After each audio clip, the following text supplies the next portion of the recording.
Et après, je passerai la parole à Marie-Pierre, qui est la candidate titulaire sur la 8e circonscription. N'a pas totalement comblé nos espérances. Pour autant, la frange et le climat délétère produit par l'amoralisme des candidats de droite n'ont pu empêcher l'émergence des pousses d'un monde nouveau. La gauche, de son expression extrême à celle plus mesurée de l'ex-frondeur socialiste, recueille plus de 27% des suffrages.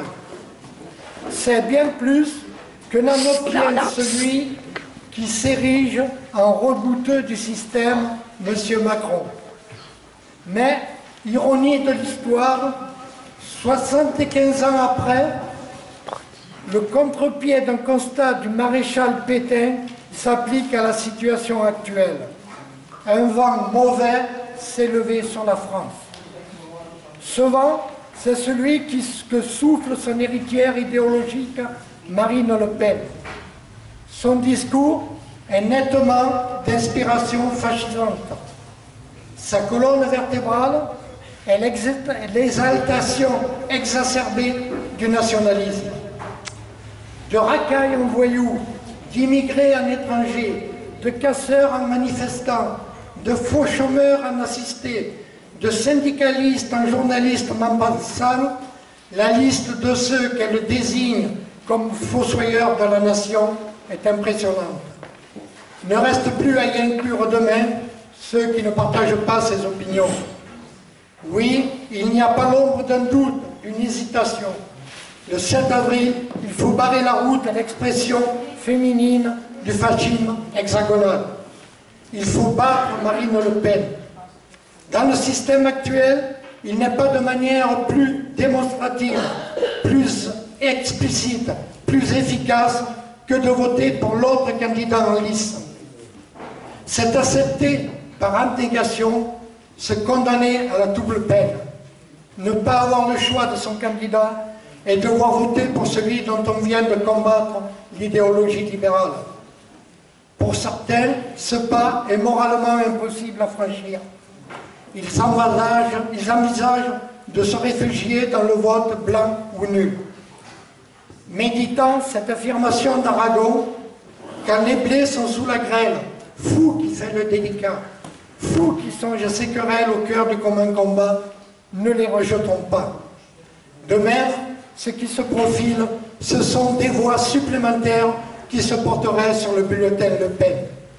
Dans celle-ci figure, semble-t-il, un nombre non négligeable d'électeurs Hamon ou Mélenchon.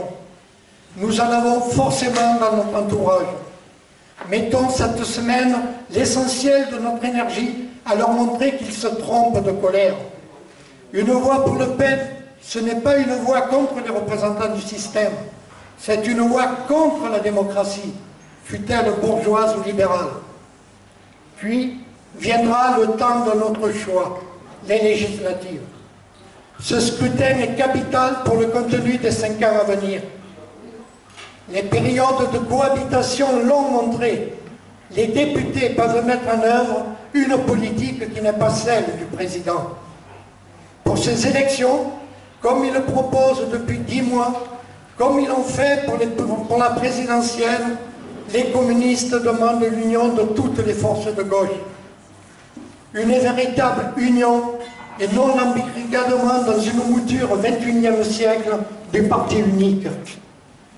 Une union populaire la plus large possible, car comme on le chante dans l'international, il n'est pas de sauveur suprême, ni Dieu, ni César, ni tribun. À l'application du proverbe, il vaut mieux cheminer seul que mal accompagné, dont la traduction à la présidentielle fut « Je préfère perdre seul que gagner ensemble », nous sommes convaincus que le seul slogan qui vaille est « L'union fait la force ». Il y a 5 ans, nous faisions part de nos réserves quant au concupiscent berger à la chatte-mythe qu'était M. Hollande. Aujourd'hui, Mme Le Pen, c'est le diable qui se vend comme immaculée conception démocratique. Ce sont des théories fascisantes, ripollinées en bleu marine. Dimanche, faisons triompher le mot d'ordre des républicains espagnols, no pasará. Abordons les législatives avec une seule certitude, el pueblo unido jamais sera vencido. Je vous remercie. 44 ans, mariée, 2 enfants. Je suis professeur des écoles et militante syndicale. Donc nous nous présentons, Maurice Olivier et moi-même, dans notre circonscription, car nous sommes persuadés qu'une autre politique est possible. Nous voulons mettre en place une politique qui soit égalitaire.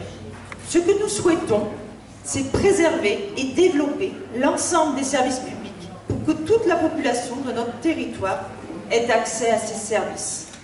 Je vais vous donner un exemple parmi d'autres, l'école.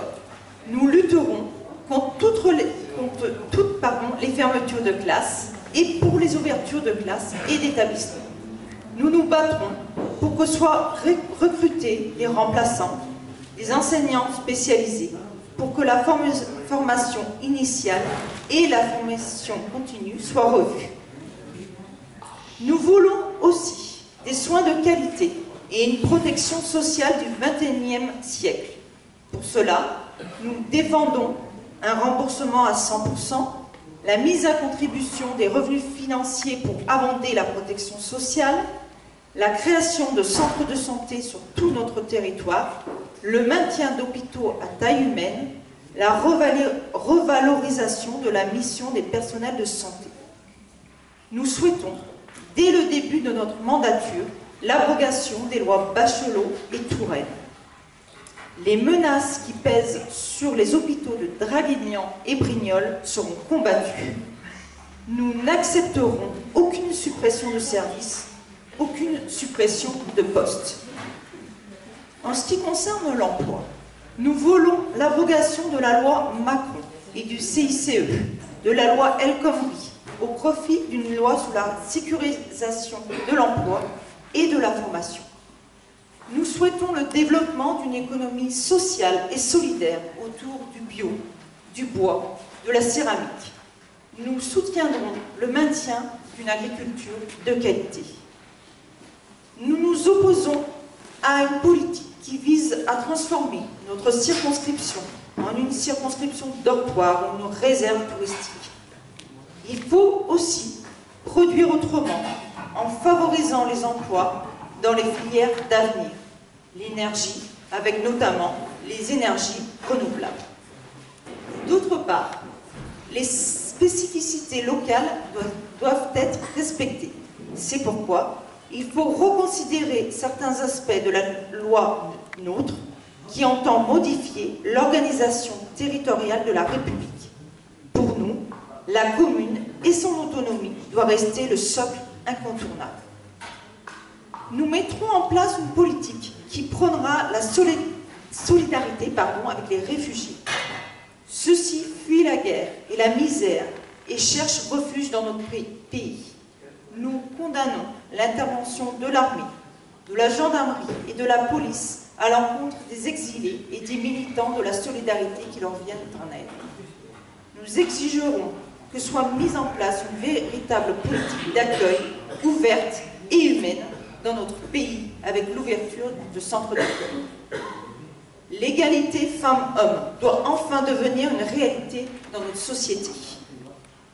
Il est nécessaire, dans le contexte actuel, que soient élus de nombreux députés, comme Maurice Olivier et moi-même, pour qu'enfin soit mise en place une politique plus égalitaire, plus juste, plus sociale, et qui prenne le pouvoir sur la finance. Pour cela, mobilisons-nous pour les législatives.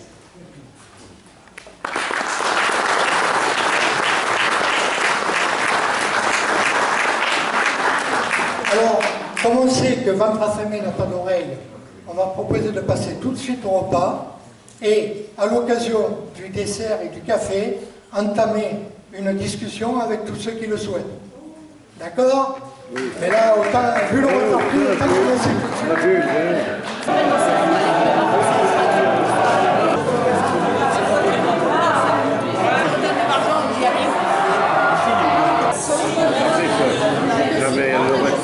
Tu prends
on aura un beau souvenir de cette petite journée.